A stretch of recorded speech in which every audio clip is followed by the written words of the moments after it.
study about the types of constrained motion. The first one is completely constrained motion. In a completely constrained motion, the link will move in a definite direction.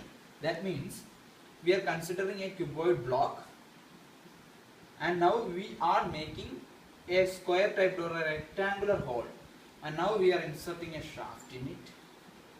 So on inserting a shaft of rectangular or square shape in a rectangular or square hole in a particular link, then the shaft can only move in the upward and forward direction. The rotation is not possible. So the motion is constricted in a particular direction, and that motion is called completely constrained direction.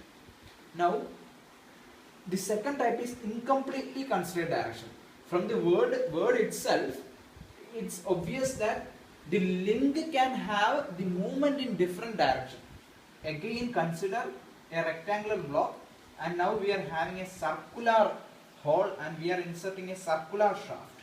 This circular shaft can rotate in any direction, clockwise or anti-clockwise, and also it can slide. So two type of motions are possible, rotation and sliding motion, and it is called incompletely constrained direction.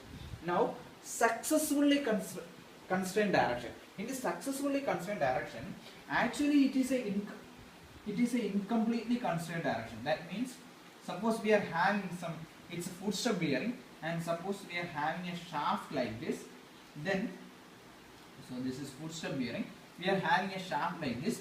This shaft, in the case of footstep bearing, always load will be acting downward. This shaft can move downwards, and also the shaft will rotate. But what happens is we will introduce a bush here. Because of this bush, this shaft cannot move downward. That means by introducing a bush, we are restricting the downward motion. The sliding motion is being restricted, so that only available direction of motion is this rotation. So that is called successfully constrained motion. So that's all about different type of constrained motions.